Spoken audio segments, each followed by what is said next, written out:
Hello everyone, thank you for tuning into today's podcast. I am joined by the lovely Della Judd, who is a culture change consultant. How are you today, Della? I'm very good, thank you. If a little warm. We all. Yeah. So culture change consultant, that's quite an interesting job title and not one I've really seen before. Can you break that down a bit and maybe tell us a bit about yourself in the process? Yeah, absolutely. So as by way of a bit of background, I used to be a customer services director at Deloitte and have recently done another contract at KPMG. So very much in the professional services world and very much looking after service desk structures. And what I found was that culture is absolutely the most important thing in terms of trying to engage your teams. And when I left those organisations and set up my own business, what I really wanted to focus on was culture change and trying to change the way we work.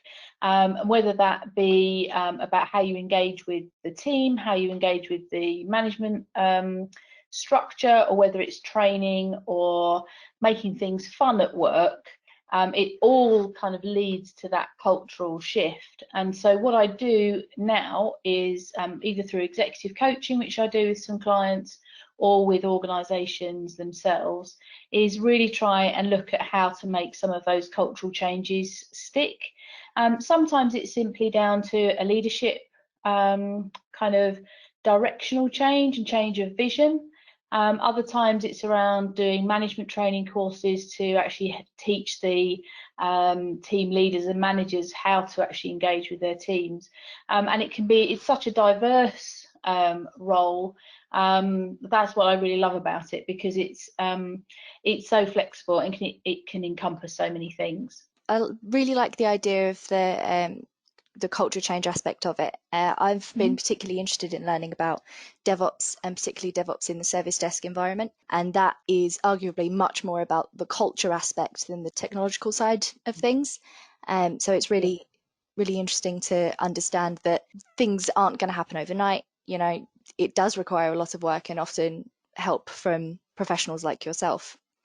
Yeah, and I think that the obviously investing in technology in the service desk world is crucial, and it can save organisations a lot of money if you're automating things and putting in chatbots or different IVR systems. But I think ultimately the customer ends up with a person usually, and it's the person and the team that are going to make that service work for the customer. And if they're feeling disengaged or unhappy, or they don't know really why they're there, then I think that that can really have a knock-on to service. And I think that when the times where we've focused in my career, whichever organisation, the times where we focus most on the people, the better the results. And that was regardless of the type of technology that we were using, because people just knew why they were there, what they were doing, what was important, what the stats looked like. We praised them, gave them the compliments that they were getting from the team, and all of that I think makes a massive difference to how people work and what you then can get out of people if the culture's right. Yeah, absolutely. I was listening to a presentation by someone that worked at RBS, and they were saying that Mhm. the journey that they were going through required a culture change. So they started with leadership, and then leadership could then filter down into, the various teams, and then potentially into the customers, because Mhm. like when you're implementing technology, it's as much of a culture change for customers as it is Mhm. for the service desk. So have you seen Yeah. that yourself, where it's sort of filtered down from leadership? Yeah, absolutely. And I think the big transformation program that created a shared services organisation in Deloitte, we did actually win a culture change award for that. And that was very clearly, well, it was a bit of both actually. There's a clear message from leadership that this is what we wanted to achieve, and that was cascaded down. But I think one of the big successes there was we actually had a set of change champions and culture change champions, and they were at all levels, because I think sometimes messages can get a bit diluted from the leadership, and what you want to say as a leadership team, but sometimes that isn't filtering down, or it could be misinterpreted by different groups. Some people are always going to be for the change, and some people sometimes they just aren't going to be for the change. So actually having people on the ground kind of meant that the vision from the top was also being reiterated from people at different levels on the shop floor. And that, I think, was a real big success, actually, because you didn't end up with lots and lots of missed or mixed messages. That's really good to hear that it works in that sort of way, because if you're obviously, if the leadership understand the message and can tell their team that, that's brilliant. That's how it's going to get the message through to everyone. So the topic that we want to sort of talk about today is around leadership, which, as we've already discussed, is very important.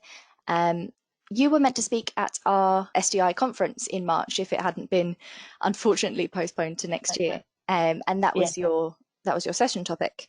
So very topical. We want to be talking about leadership during these very difficult times where people are working remotely, and things are very, very stressful. Before we get into that, is there a specific type of leadership that you subscribe to? Because I know there are various types. Well, I mean, the main thing for me regarding leadership is about authenticity and being positive. So I think I've worked with a number of people who've been, very stats orientated, very results driven, and that's great. And you need people who are focusing on those things. You need people to be very focused on numbers and budgets, and you need to be all of those things when you're a leader. But one of the things I think is a bit underrated sometimes is the benefit of actually saying thank you and being positive. I remember going to a meeting at some point in my career, and somebody said, "Oh God, I didn't really want to tell you this because I was just waiting for you. You were going to tell me off." And I said, "Well, when was the last time I told you off?" And they kind of thought about it, and they said, "Oh yeah, actually, I don't think you ever have." And I said, "Well, there's not a lot of point in telling you off, because there's been a mistake or whatever it was that's gone wrong." And actually, even though I knew in many cases when you turn up to a meeting, you know that the budget hasn't been hit, or you know that the KPIs and the targets haven't been met, there's not really a lot of point in telling people off or sort of standing up and giving them the hairdryer treatment as sort of Alex Ferguson used to do in the Man U days, because it doesn't really motivate anyone. So actually, I would always be more of the positive of, what are we doing so far? How far have we got? What are the issues? I'm there to help you. So although we can see that the numbers aren't working, what's next? I can see that things are improved from last time, or at least we've identified the issues. And so you can still kind of make the point that the numbers aren't what you hope they would be, but you don't have to be kind of shouting or rude about it. What, as a team, as a leader of a team, you're still responsible for making that service work. And what you hope is that you can kind of help facilitate that. And I think that if you're positive and open and authentic, actually people will start to share with you the stuff that's gone wrong. I think the leaders who I've seen who are very draconian and very shouty and tell people off, what you find is that people just don't say anything. They hide things, and you'll find loads of stuff swept under the carpet. And you aren't any better off because it's just all hidden. So for me, it's about being positive and inclusive, and yes, telling people how it is and being authentic and honest, but equally we're all in it together to try and get this service working. So let's try and be positive and have a bit of fun while we do it. Yeah, for sure. And I suppose having a good manager or a good leadership figure is going to inspire people to want to work harder and work better. Yeah, I think so. And I think that, I know how I feel when I work for someone who's inspiring or a role model. I want to be more like them, and I want to do more for them. And so whether it's about people being flexible, I'm a massive advocate of flexible working. I didn't quite think it was going to go quite as far as we have in this current lockdown, but if you're flexible with people and you can role model certain behaviours, then actually you see that filter right down. And I think if we treat people how we want to be treated, you know, respectfully, honestly, authentically, most people respond to that better than you know, being told off, or being ignored, or you know, people talking negatively. So I think having, for me, always when I've had someone who's been a bit more inspirational, and a bit more open and authentic, and having a sense of humour and stuff like that, those traits have actually got me more motivated, and they've probably got more out of me when they've been like that sort of person, I think. Speaking of lockdown, how has lockdown been for you? Because we're still at the point where everything is still very much in real time, and we can see effects and changes and things happening quite literally overnight. So how has lockdown been for you? Well, it's been quite varied actually. So I've had the very start of lockdown, I was just doing some coaching, and then I took on a contract for 3 months. So in my sort of, with my consulting kind of hat on, and now that's finished, and so I'm back to doing some more coaching, and I'm doing some writing for a couple of culture change courses actually. So it's been a bit varied, and I think one of the interesting things was that I joined this organisation for the 3-month contract without meeting a single human being. And that was right through from interview to induction to joining to working for them and then to leaving. So that felt very unusual, because literally everything was remote. So from that point of view, I've had different experiences throughout the lockdown, and I suppose I've had a slightly different side of seeing how remote working really can work. As I said earlier, I'm a massive advocate for remote working, and I implemented some programs in the places that I've worked before that allow people to work from home and be more flexible. Of course, this has been 100% work from home, and so I think I've learned a lot in terms of how that actually works out in practicality when you're all doing it. Yeah, I suppose that's a positive that's come out of this, is that organizations now know that they can function perfectly well with a remote workforce. So do you think there's like any other positives that have come out of lockdown? Yeah, for sure. I mean, I think as you're right there to say, you know, first and foremost, we've proved that it can be done. I think I met so many people during my consulting time, and when I've done talks, that people are really reticent and had said, oh no, it can't be done, I want to see people. And presenteeism, you know, being really a massive factor for leaders. So I think that we've demonstrated it can be done. I think that the technology is there, and I think that we've proved that technology can work, albeit, you know, we still have to say take yourself off of mute, probably, you know, 3 times a day. But once people get used to it, I'm sure that will change. And I actually think one of the things I found, you know, I was a bit worried about networking and meeting people, because normally when you join a big organisation, you'd be kind of taken round and do all the handshaking and the meet and greet. And I thought, oh, I'm not going to actually meet as many people, because I'm not wandering around the office and saying hello to people. And in actual fact, I think I probably met more people, because people who would usually be based in different regional offices were all joining into sort of various daily calls to kind of keep in touch with people. And we, because of COVID and because of the lockdown, actually that was done every day, because the need to kind of keep in touch, keep communicating.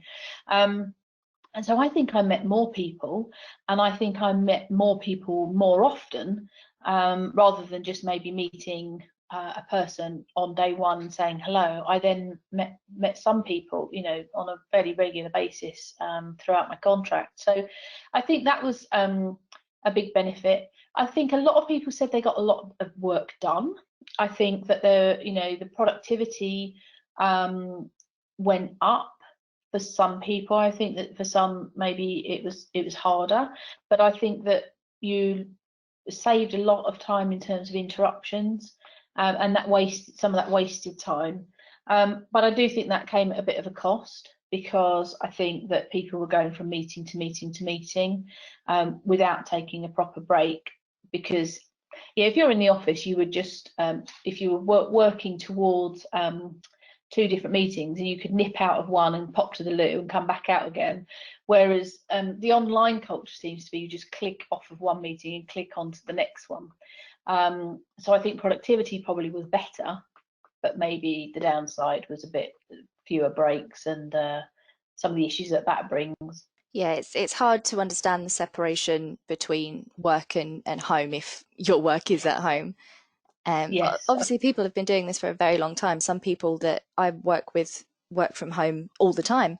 So I think it's important that we reach out to those people and understand, their tips for making things more manageable. Yeah, I agree. And I think that transitions between home and work seem to be a big problem for people. And a lot of people in my coaching practice were highlighting to me how, they used to get up, have their breakfast, get on the train, and maybe have a little nap or read the paper or read a book and then go into the office. And actually with lockdown, what they were doing was getting up, getting showered, and then just going straight to their desk. And that sort of transition between home and work, any little bits of time that you would have had to pop into a coffee shop or meet a friend, those seem to just have got lost. And so some of the things in my coaching, I was encouraging people to think about how they manage those transitions now.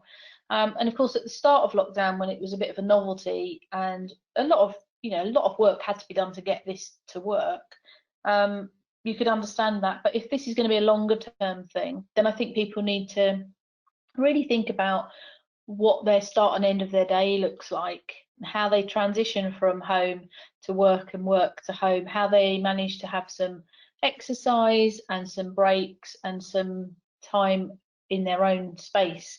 You might not be driving your car now for an hour to get home, where you've had the radio on and can just kind of mull over the day. You just literally walk out of your bedroom or wherever you've been based, and you're back into the family life. So I think that's been quite a challenge for people that I've spoken to. I remember seeing a video of someone that they posted online where they did their morning routine, said goodbye to their wife, walked out their front door, got on their bike, cycled round to the back of their house, and then came back in through the back door. So Yeah. although that seems rather silly and a bit out there, but I think that is sometimes what people need to do just to get into the right frame of mind. Well, yeah, but I still say goodbye to my husband because he's working upstairs and I'm working downstairs. And so at the point that I'm ready to go to work, and I will say, right, I'm off now, and I'll say, see you later, and because otherwise you don't have that kind of moment of I'm now in work mode. And I've got my 2 teenage kids at home as well. And so actually you do need to be quite clear about when you're available and when you're not available. So I think having those boundaries has been quite important. Have there been any other sort of issues that you've seen pop up with organisations that you work with? A couple of was that I think productivity has gone up because of interruptions, but I think depending on who you talk to, I think I definitely saw some of the presenteeism kick back in terms of perhaps a perception that productivity wasn't as great, and perhaps a perception that people were because they're at home and they're hiding behind their laptop and they're not doing as much. So that wasn't a common thing, but I think I've heard that a few times. And I think people are having to prove that they are working and that they are online, which can be a bit of a challenge for people. So I definitely saw a bit of that. And then I think the other things were really around, for some people, obviously isolation, if people were living on their own, and they couldn't, at the very early stages, couldn't go out and couldn't do certain things. So I think isolation was a thing, and then some issues around with health as well. So I think that some physical health issues with sitting down all day, backache, neck-ache, eye strain. A lot of people were reporting eye problems because of this constant look at video and being online all the time. And really having any natural breaks at the coffee machine or just in a meeting, and then some mental health issues, just in terms of motivation. Some coaching clients are talking about engagement and how I think a lot of people take their energy from other people. They like, I'm like this. I love to do workshops, and I do things up on whiteboards with post-it notes everywhere, and I like having kind of really interactive sessions. And so sometimes I think that can have a bit of an impact if that's how your natural style is, that you can maybe not feel as engaged, even though you're probably churning out as much work as you were. It maybe feels different. So I think that can then, if you're not feeling as engaged, then potentially mental health can start to deteriorate a little bit with anxiety or concerns that you're not doing enough. And so I've definitely seen that kind of trait kick in with some of my coaching clients. So you mentioned that you own your own company. So that suggests that you yourself are a leader. So have you noticed any challenges that have affected you specifically? I think that I only work on my own, usually in my own company. I have some associates that I work with, but I suppose the most recent example when I was doing this contract that I noticed from a challenges point of view as me as a leader was actually being at home. I think it was quite difficult for me to really understand what the team felt like. It was quite a big team. I was looking after a team of over 100 people, but of course I didn't meet them all, and I didn't meet them. This was some of it was service desk set up, and usually when you walk around a service desk, you can really start to get an understanding of the buzz of the team. You can hear how busy the phones are. You can hear how busy the queues are. You can kind of see the boards, and you can kind of get a sense of what's going on. You can overhear conversations, and you can hear maybe even different types of calls that are coming in at a particular time. And so that atmosphere of a call center or a team, I thought I missed quite a lot, and that was something I really didn't expect. Obviously, we still had the data, and we still had individual conversations, and we still had team sessions and team meetings where I could meet people. But of course, when you're calling people off of the shop floor onto a call, you're more in a briefing or a team meeting situation, so you're not actually listening in on some of the day-to-day work. So I found that quite tricky, and I think that from a culture point of view, what I realised was how important the atmosphere of a team was, and the rapport that you have, and the little snippets of conversation. Something's going on because you can overhear some little thing, or you can hear some system issue happening if it's an IT help desk, or you can hear trends coming up. So I think that what I learned was that you really have to think differently about engagement if you want to maintain a really positive culture. I think you have to really think differently about how you engage. And so different styles of team meetings, different things where you can just drop in and kind of hear different levels, sort of skip level meetings, that kind of thing, where you can hear some of the chit chat. And for every meeting not to be a formal agenda led meeting, because I think that when it's very formal and agenda led, you miss out on some of that rapport and that atmosphere.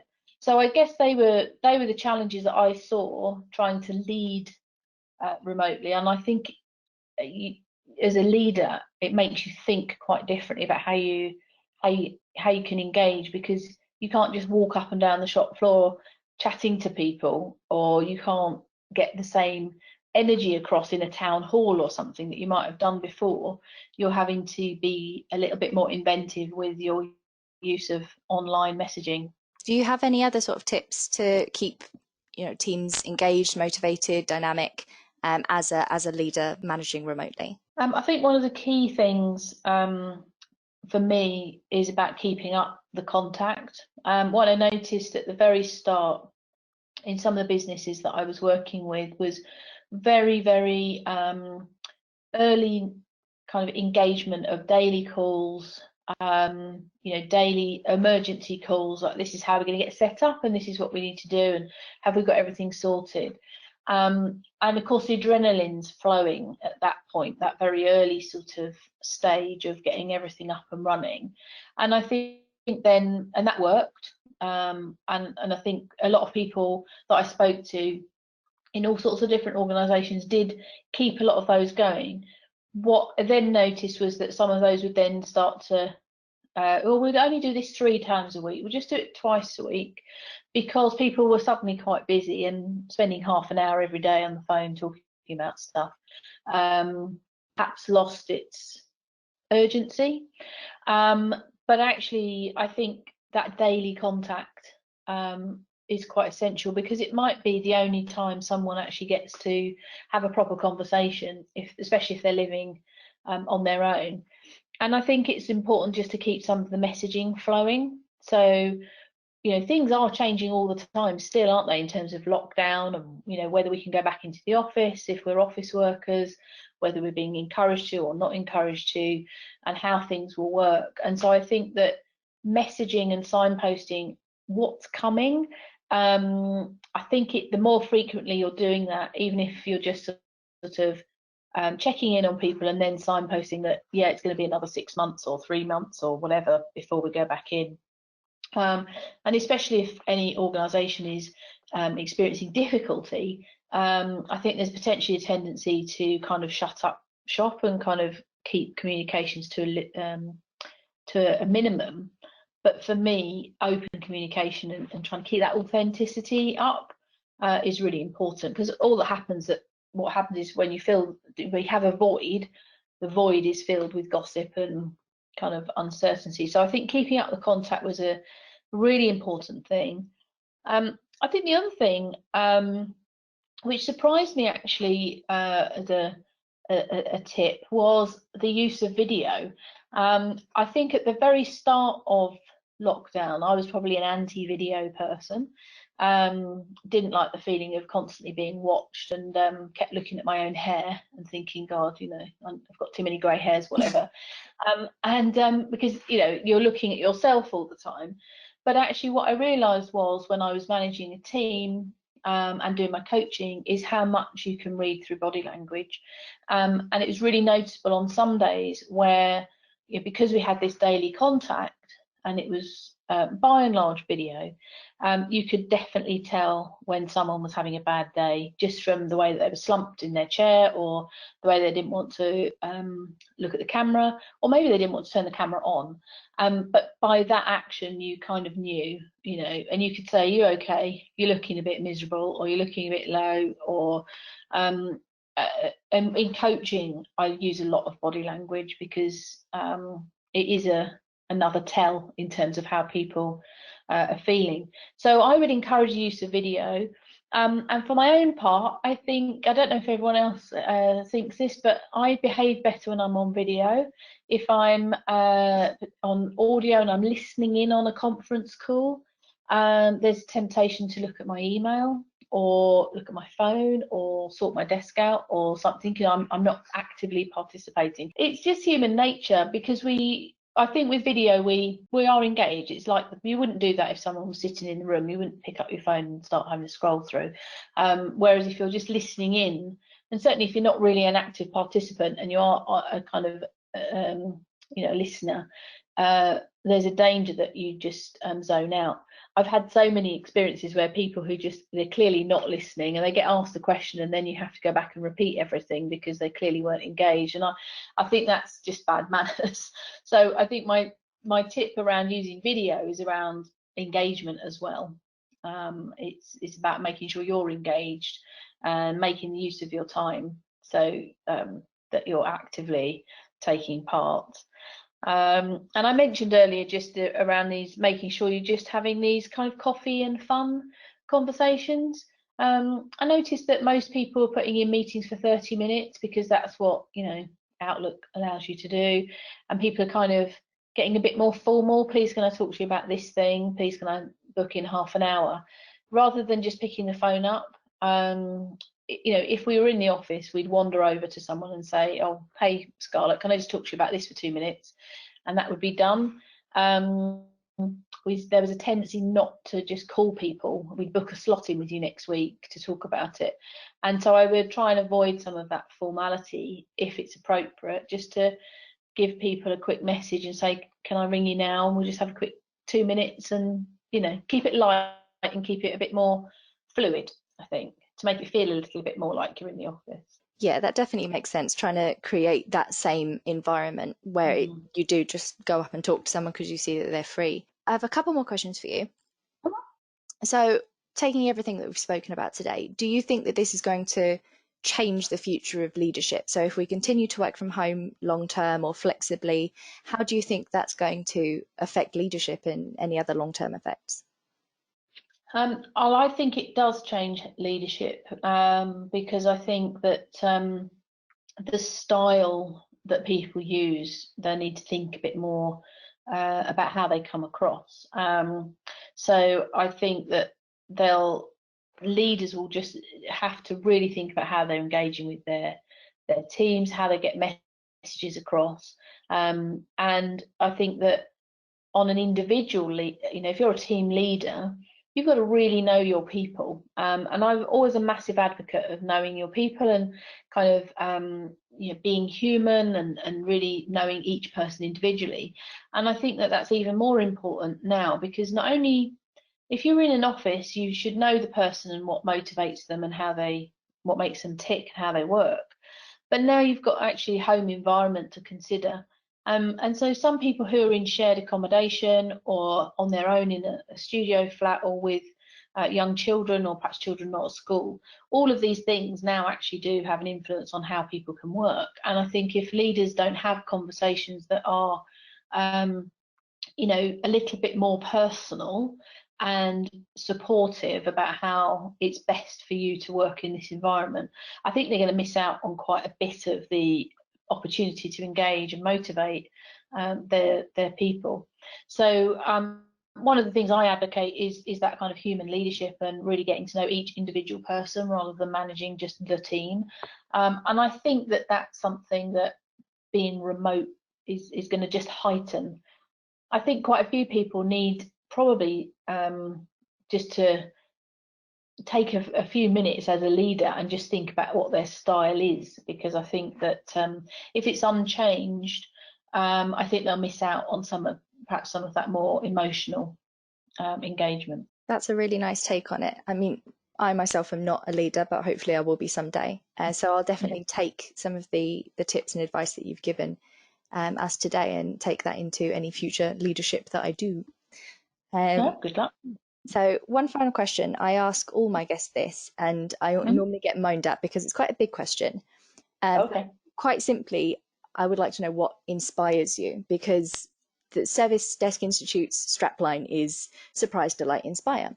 So I thought I'd just tie that in some way. Okay. No, that is a big question. And I think, well, the main thing that inspires me is actually making a difference to people. And I think that I have done a lot of work with people over the years. And if you'd have asked me that question, in my very early career, I would have talked about other inspirational people who've kind of inspired me to do well or inspired me to do good things. But actually, I think what inspires me to kind of be a consultant or a coach or write some of the courses that I write is actually to make a difference to how people work, whether that's changing how we work, enabling people to work remotely, or changing how people can be a better leader, or how will this make people be a more human leader. That's the inspiration, because I think if I can help leaders to engage with their people better, and that gets the organisation better results, or gets the leader feeling more confident about what they're doing, or more acting like a role model. And sometimes people haven't had role models that have been positive or inspirational to them. They've just had the manager who barks at them. So they don't come at it from a very good place. So yeah, for me, it's about how can I make a difference? How can I make people be a better leader or more human leader? That's a fantastic answer, and I really relate to that. An interesting observation is that everyone that I've asked that has, even though I've said what inspires you, everyone has said people in some form that relates to them. So that's really interesting. So I might just start asking who inspires you. Yeah. So thank you so much for your time today, Della. Is there anything you'd like to mention or plug before we wrap up? Thanks, Scarlett. No, I really enjoyed the conversation, actually. It's really interesting just sort of thinking about things from a slightly different angle.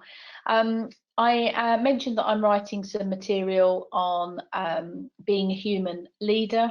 Hopefully, come autumn, I'll be releasing some content onto my website so people can have a look at that on dellajudd.co.uk, and they can follow me on LinkedIn, where I put various different articles on leadership and coaching techniques. Fantastic. Again, thank you so much for your time. I've really enjoyed speaking to you today and getting all of your very useful insight. No, thank you, Scarlett, and hopefully we can get a bit of cooler weather, cool down in a bit. Hopefully. Yeah.